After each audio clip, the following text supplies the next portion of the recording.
going on? How's everybody doing out there? Y'all good? Good morning. It is 10:30 in the morning out here where I'm at in Columbus, Ohio. Also, want to say I appreciate you tuning in. Now, I got a lot of people that hit me up here recently, and also over the past, basically over the amount of time I've been doing like these videos, and like a lot of people ask me questions about doing bug out bags, 3-day packs, stuff like that, and they kind of want to know like the content. So I share information. I tell them like what I feel is good, what I feel is not good, like kind of the do's and the don'ts. And I had drill about 3 drills ago or 2 drills ago, something like that, and I kind of brought my bug out bag in, my assault pack, to my unit, broke it down to them, and was showing them the contents and everything. And it was kind of like a little thing that we was doing amongst my unit. And I started thinking, I was working with one of my coworkers, and I started thinking that I should probably share this information with the people out there that I share all the other information with. So, what I'm gonna do is introduce you all to the bug out bag, the 3-day pack. Basically, this bag exists so, you know, in the world that we live in today, in the event there's like a natural disaster or some type of enemy attack, some type of domestic attack or foreign attack, something like that, anything that could cause mass panic and chaos, you got to be able to make sure that you, yourself, your loved ones, and anybody else that you care about is well taken care of. And the best thing to do is to start off by making sure that you have the contents that you need to maximize your survivability. And this right here is one of many of the kind of packs that I have. All right, but this right here is kind of the it's kind of like the one with the most basic contents. Let me start off by saying basically I got it's a 2-compartment bag. You see, I got the chest. I got a chest buckle here to help relieve some of the weight and some of the pressure that you may have by carrying this bag over long distances. We have a hydration system here. Also, we have a water bottle. It's necessary to have the hydration system and the water bottle, so when you're filtering water, you can't necessarily filter water inside the hydration pack without putting an attachment at the end of the spigot. So you can filter the water, put it in the bottled water, and plus this also can help with like pouring, making soups, and other uses that you may need for pouring water.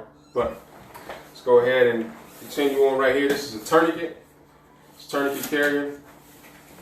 This tourniquet is called a combat application tourniquet, and this is basically, this exists if you have like some type of major injury, like you get shot, sliced, whatever. You can put this on there and kind of cut that circulation off, so that you can try to save that limb and also maximize your survivability if you happen to have a major injury like that. And this is the carrying case for it, tourniquet. So, all right, going inside the pack.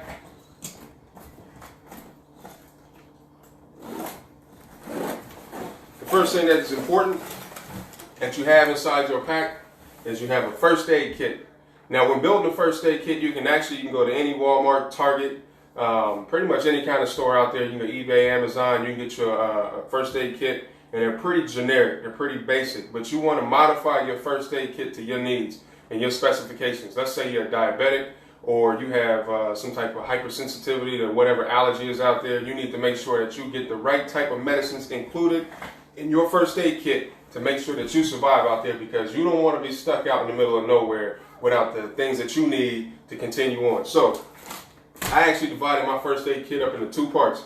The first aid kit, first, this is the basic first aid kit. Inside my basic first aid kit, I have aspirin, ibuprofen, hand sanitizer, band-aids, Neosporin, antiseptic, alcohol prep wipes, and that's like I said, that's basic. This right here is exactly what they sell, like the Walmarts, the Targets, the any other Amazon, eBay, stuff like that. The second important part of my first aid kit is right up here at the top. Now I put this at the top I strategically place things inside my 3-day pack or my bug out bag in case I am injured. Like this is not as important as this, so I can reach down and I can get it if I need to get it up. I have a headache, I can continue on with a headache, and I can tend to that later, so I can reach down in my bag and get the aspirin if I need to. But if I'm shot and I need to get, say, quick clot, and I need to put it on there and then apply the tourniquet, I don't want to dig around in my bag too far to be able to get the things I need to continue on. So I have quick clot here. What's important about quick clot is that you can apply it to any major bleed. Let's say you get sliced, shot. What it does is it immediately clots up that traumatic area and stops the bleeding. It doesn't stop it completely, but it does wonders, and it makes it possible for you to, like I said, maximize your survivability, or if you need to apply a tourniquet for even more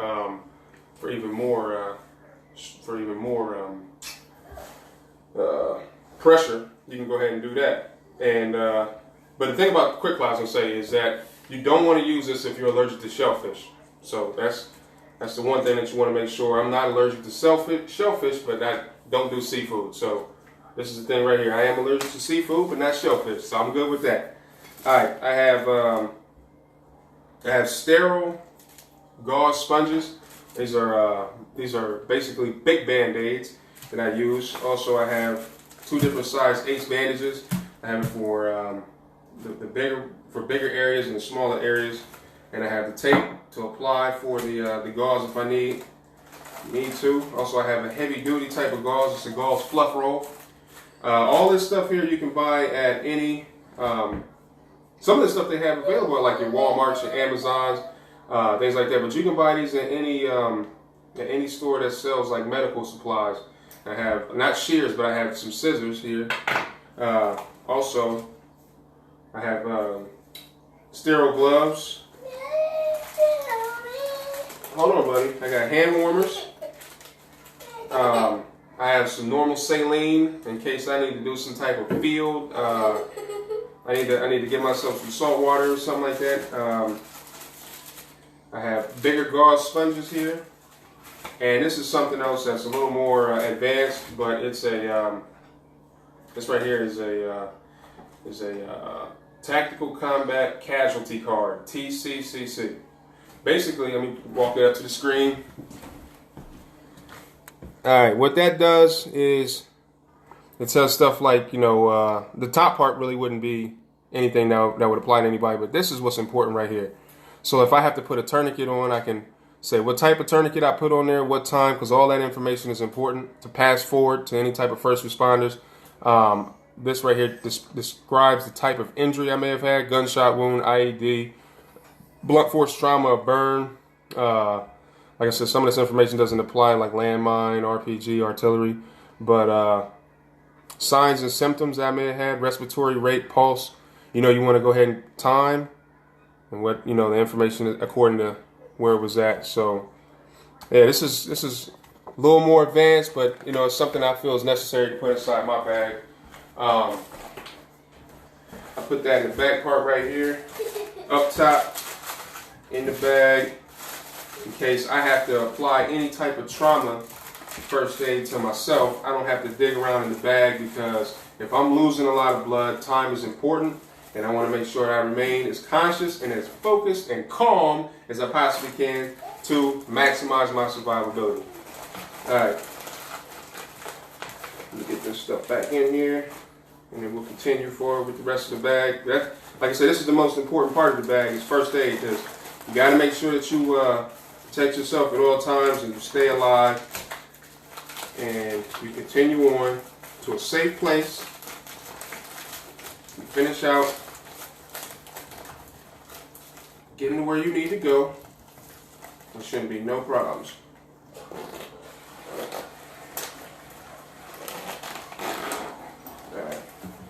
Alright, putting this back. Alright, moving right along. Another thing that I have is interesting is I have soap. Now, soap, you got to have some type of way of cleaning yourself out in the field. You never know how long you'll be out there, or when you can come in contact with civilized civilized amenities like running water and hot and cold water valves and things like that. But so what's interesting about my soap here is that it's a cleansing foam. It's actually no rinse. You don't need any water for this. This is a no water body wash, soap, shampoo, everything. So this is that right there. So put this in the bag also. These are wipes. For multi-purpose reasons, you know, you gotta go. Maybe you need to clean the area up, something like that. Wipes. These are, you know, pretty handy for, like I said, a bunch of different reasons. All right, as we continue forward, an ink pen. All right, I have a pencil. The reason why I carry a pencil and an ink pen is because if the ink pen doesn't function properly, say it's due to cold weather, the ink doesn't want to come out of there, or I don't have any surface that would be compatible to use an ink pen with, a pencil is good also. So make sure you have an ink pen and a pencil. All right, now another thing, emergency blankets. Emergency blankets are good. They reflect the body heat back to the body. They also are good for wind resistance. And these right here are wind and waterproof. So, emergency blankets. Another thing I have in here that's important is a communication device. So, simple radio. This is a little more. The range on this is a little more. The distance is a little more than your average radio, but see, this is the one, and obviously here's the other one. And these particular radios are good because they have privacy channels. So it's not like your average channel of 1, 2, 3, 4, all the way up to 10 or whatever. And you know, you click on channel 4, and if that one's on channel 4, then we can both talk to each other. This has sub channels to the channels, and like I say, it has sub channels. So let's say I'm on channel 1 alpha 2. So that kind of just gives me a little more privacy so I can be able to communicate with whoever I need to communicate with. Let's say, for example, we are in the midst of a hostile situation and we need to get out of here and we want to communicate back and forth. We happen to be separated. We want to communicate back and forth, and we just radio to each other where your location is at. It gives us a little more privacy. It gives us, it's a little more cryptic than your average radio channel. So it's good to have that. All right, let me go ahead and move right along with this. This right here is a spoon, fork, can opener, and like a small, like little wrench machine, a little wrench thing, the small lug nuts, or not lug nuts, but small nuts for bolts and things like that. But you know, this is a good eating utensil. You're out there and you need to go ahead and feed yourself. You can go ahead and do it with that, or you need to open cans to feed yourself. You can do it with that. It's good to have a Gerber, a multi-purpose tool. Right here. All right.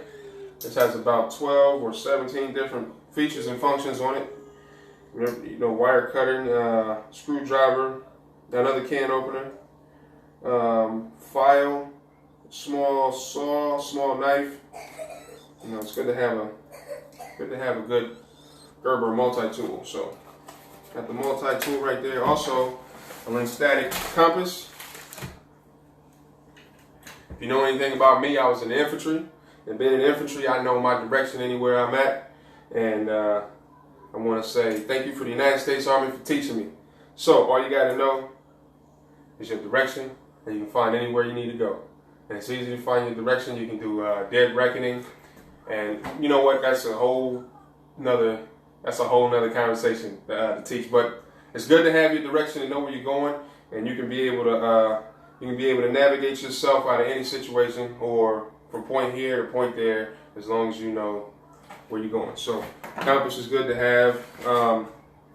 A reusable hand warmer. This isn't just a hand warmer. You know, you break the seal, the air gets to it, it gets hot. And once it's done, it's done. This is a reusable hand warmer. So it's important to have that. You never know what the elements will bring, and it's important that you be able to use these, because these right here is what's going to get you from doing this to doing that. So another thing I have here is a small. It's not necessarily an e-tool, but it's a small shovel, hand shovel, and that's good for digging different holes for restroom uses. You know, you need to set yourself up with a campsite, dig a little hole for the for the fire. It's also just a little trenching tool to kind of clear the area around your tent or whatever. it's a multi-purpose thing to have, so it's good to have a shovel. Chem lights, I got two. I'm not really big on these, but I do know the importance of them for signaling, for lights. Also, let me see, this is good also to let people know where you are, like I said, signaling and lighting inside of a tent or inside of a little habitation that you may have. Sorry, I'm just watching my son real quick. This one's green, this one's yellow. Good to have chem lights. It's also important to have a good knife. Besides a first aid kit, this is probably another one of the most important things to have inside your bag is a good knife. It's nice and sharp. The handle is made of paracord. Paracord I got on here is good for multiple purposes. Another thing I have on side this knife is a fire starter. It's a magnesium fire starter. So I can create a fire, and I can use the fire at the campsite to warm up food, to keep myself warm, to also create lighting. I can use it to help for security in my location. So let's say animals or something like that. Okay, buddy. For like animals or something like that. So it's important that I have a fire starter so I can be able to start a fire and light my way.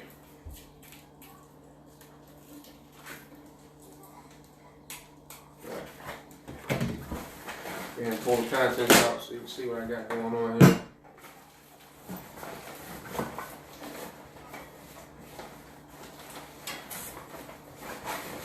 Alright, that's what I have in this pouch, this front pocket here. So as we move on to the second pocket, like I said, this is a bag with different sections. Alright, front section. This is the back section. This right here is not, to me, is not as important as the front section. This is a lot of this stuff here that you need you're going to need that pretty much in your day-to-day, so that's why I put that in the easiest location to access. In the back location, I have food, right? You gotta have enough food to be able to last you while you're out there trying to survive. Alright, these are freeze-dried foods. You can find these are basically at Walmart. You can get them prepared in less than 10 minutes. They take water to basically prepare, and there's really no cleanup to it. When you get done with this, I would probably just throw it in the fire so I don't have to. I don't leave any type of mess around.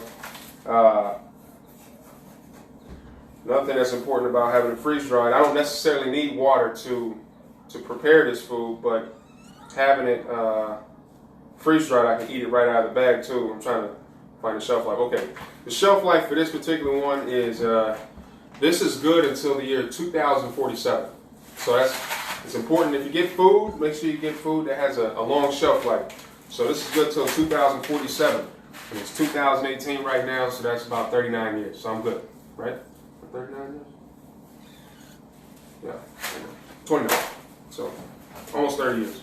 So another thing we have here is straight out of the MRE, crackers, fruit punch. Another thing for the food, this is an emergency block, emergency food ration block. This block right here is 24,000 calories.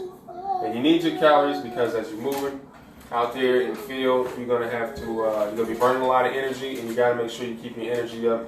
This is already pre-cut or pre-separated in the back in the 6 little bars. So yeah, this is good until 2022. So, and this particular flavor is apple cinnamon. So apple cinnamon, this right here is a good source of energy while you're going out there, moving from one location to another, trying to find safety. So that's this right here. Another thing that's important is you got to have a good axe, a good hatchet. This hatchet right here, for me, it would serve two purposes. One is the obvious, the axe part, and the second is the hammer. not hammering steaks down or anything else like that. So this is important to have, so you can even use it for self-defense. You come down to the wire and you just want to make sure that you maximize your survivability. So it's good to have an axe or a hatchet inside your bag. Another thing that's extremely important, I rated up there. I rated up there with the first aid pack. First aid kit is hydration. This right here is a water filter, mini water filtration system. This particular one is good. It filters up to 100,000 gallons, and yeah, this one already comes with a straw. You can attach it to a bottle, and I can also set it up to my hydration pack if I wanted to. I can pour water straight out of the river into my bag and drink it using this. So this is important to have, because water is what's going to keep you alive, and you need water more than you need the food that's going on right there. So you need this to maximize your survivability. All right? Let me see. Another thing I found important to have in here is one of these. It looks like a small little cup, but it actually can be used for a cooking pot. You can go ahead and put that in the fire, and you can cook up whatever you have in there. You can eat straight out of it.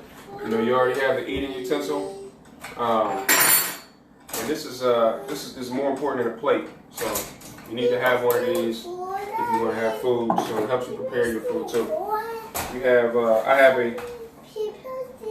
Hold on, I gotta put the password in for my son. I'll be right back. Hold on, buddy. Gotta put the password in his iPad.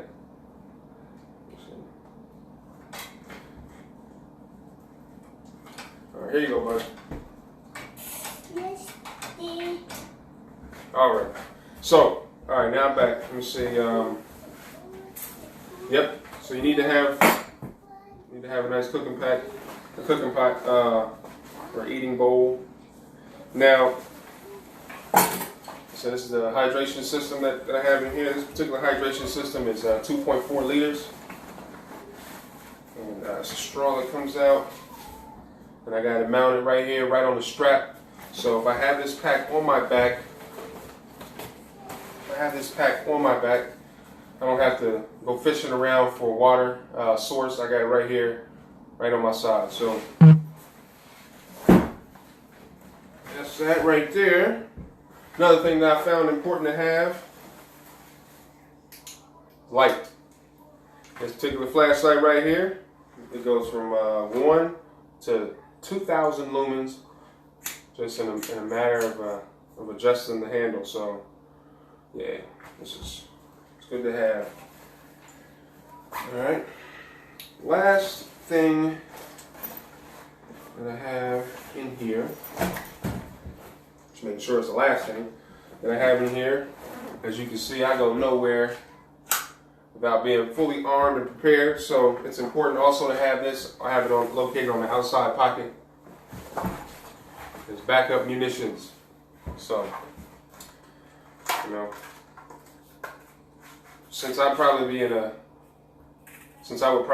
bag would probably, if I ever had to use it or deploy this bag with myself, it would be like a total breakdown of whatever's going on out in the world. And this is kind of like whatever hit the fan, whatever you want to call it, hit the fan type of situation. And I can't grab my range bag where I have about 40,000 bullets in it, different calibers. I just gotta have a bag. I just need to make sure I have a box of bullets with the caliber that I carry the most, which is 9mm.